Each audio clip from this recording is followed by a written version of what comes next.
This is a Rage You Nerds warning. The following segment you are about to watch contains spoilers. I repeat, this segment is a full-on, no-holds-barred 5-alarm spoiler fest.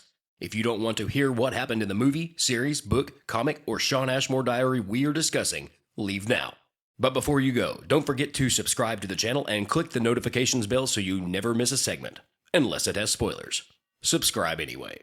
Sorry. So sorry. So sorry if you're still around and we spoil something for you.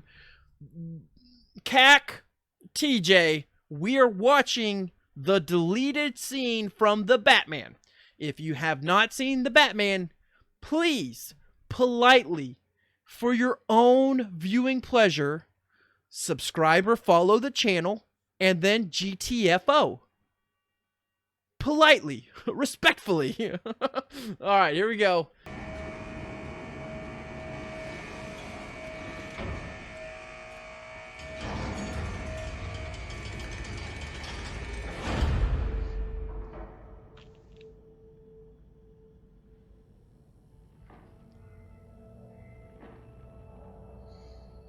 Where is she? Where's Rachel?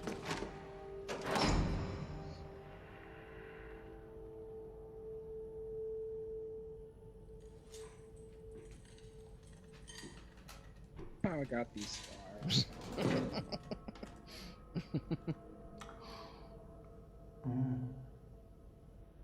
Present.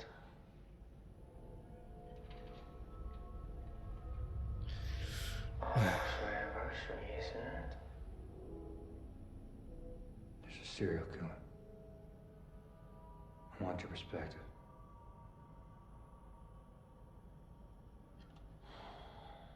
First anniversary is paper. What makes you think I come so cheap? I thought you'd be curious. You think I could offer this stuff? Don't you? Zac Efron. You have pictures.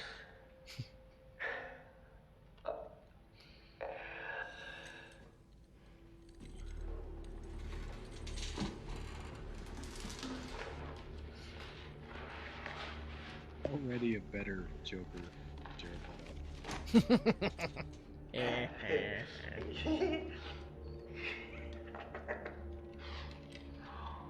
Oh, it's violence. It's so baroque. Oh, he likes little puzzles, doesn't he? So meticulous. Like he's been planning this his whole life. I know who he is. Oh. Who is he? He's a nobody.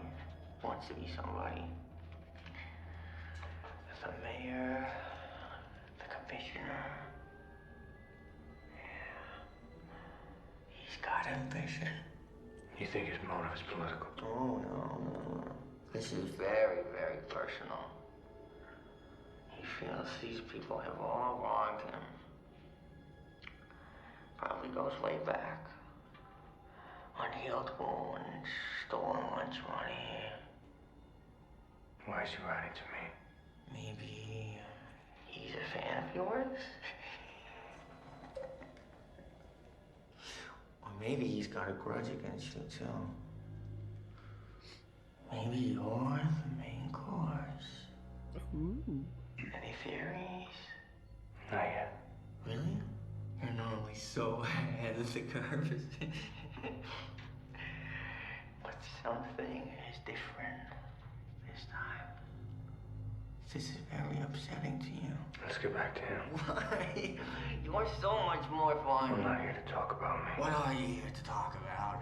I want to know how he thinks. You know exactly how he thinks. Have you read this file? You two have so much in common. Masked Avengers. So he's even more righteous. Oh, you afraid he makes you look soft? Like that part. wasting my time.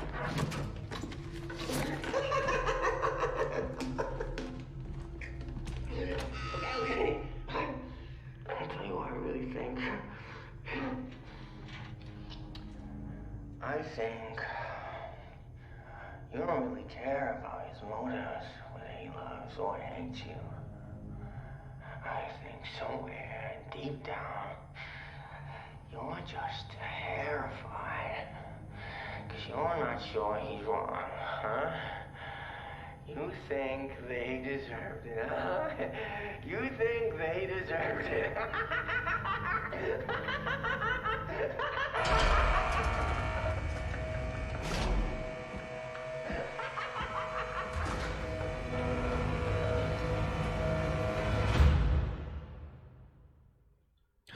Zac Efron.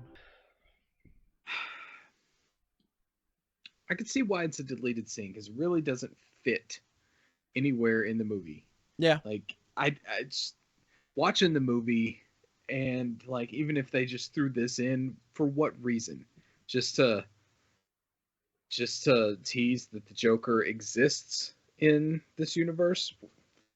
I mean, they did a good job at spoilers. At the end of the movie, they did a really good job doing that. So it doesn't really need to be anything more, and the fact that this even adds so many more questions to it. Like, obviously, the Batman knows who the Joker or whatever he's going by at that point is. So it kind of makes you want the Joker to have been the first villain instead of the Riddler kind of thing. Like a year one kind of thing. You wanted to see the year one. Like, I could see like in a second or a third movie showing like a year one kind of scene where he takes down the Joker or whatever he goes by. If he's going by Red Hood at the time, if they're doing the whole Red Hood thing where he gets thrown into the chemical, the ace chemical plants and comes out looking like that. Yeah. I could see them doing like a flashback, and then that's kind of how it. But still, like going to this guy and asking him questions about a serial killer. He's got to know this guy a lot more than you'd think. A lot more than hey, I'm just gonna, you're the Red Hood, and I'm tossing you into a vat of chemicals at Ace Chemical. It's weird for a one-off moment without any build-up to the relationship between them. So, like, if there would have been some name-dropping in there, or like, well, he hasn't been right since that, or, remember a year ago, like, just some offhanded comments to imply that Batman had tangled with the Joker. I mean, it's one of those scenes where it kind of feels like Batman's already been doing this for multiple years.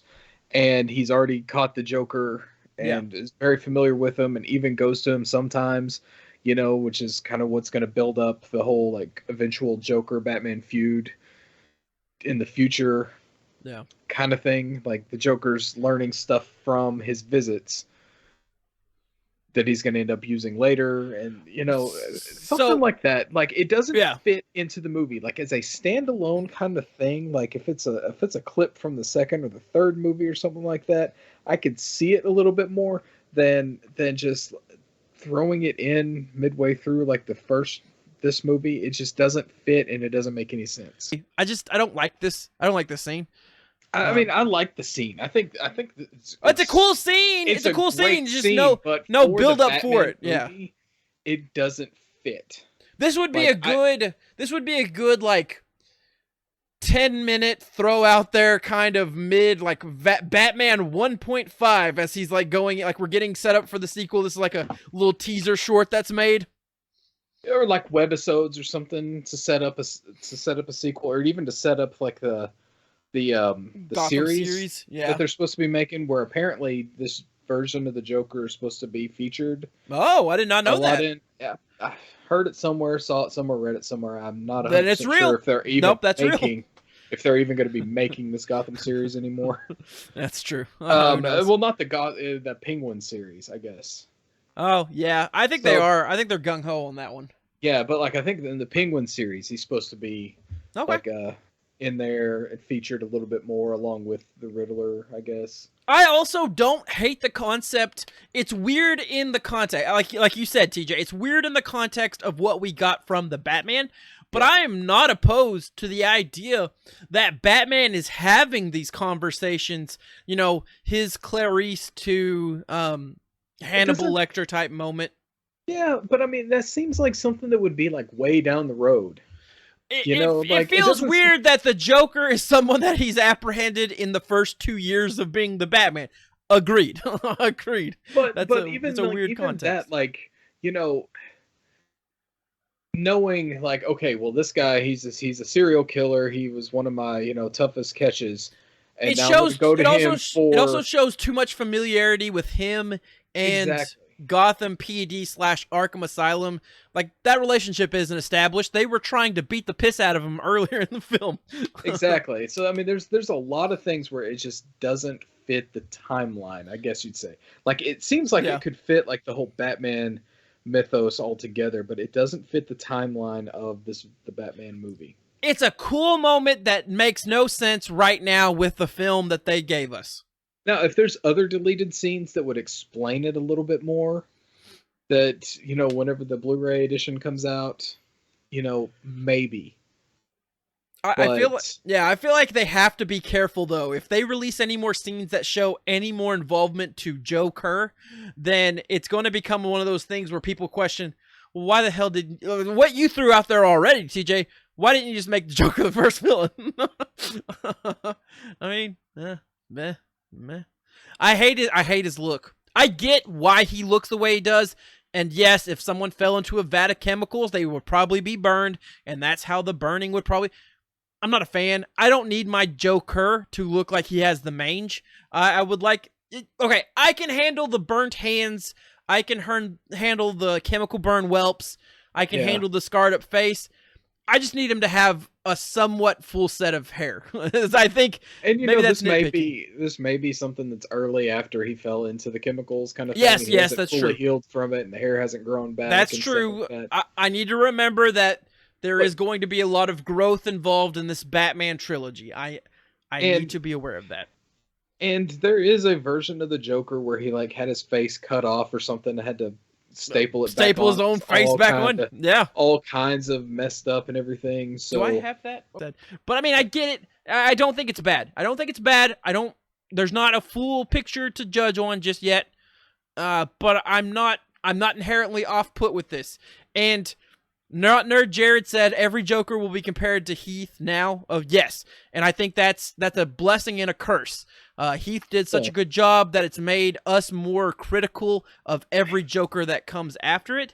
But I also think Jared Leto did such a bad job that we're much more accepting of the next Joker than maybe what we realized.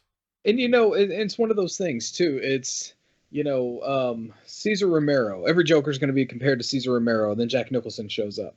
And then it's like every Joker is going to be compared to Jack Nicholson. And then Heath Ledger. And then every Joker is going to be compared to Heath Ledger. And then Jared Leto. Every Joker is going to be compared to Heath Ledger. And then and then this guy is still going to be, every Joker is going to be compared to who was considered the last Joker. Obviously, Jared Leto is not going to be considered the last Joker. Fair. And you know what? He was so into that role, and so like, you know, it's going to be a good, and then it turned out horrible. Like, when they apparently cut all of his stuff too. Well, yeah. But, you know, there's got to be a point where, you know, if the actors want to say, you know what, I want to bring my own version of the character to this. I don't want a big grin. I want to take a Sharpie and draw a little smiley face and then get a tattoo on my hand and you know, that's what I want to do. Then someone should say, oh, okay, interesting. You're fired. Next. Yeah. Well, there you go. We should write damaged on my forehead. That'll be cool. That'll show them that I'm messed up and edgy.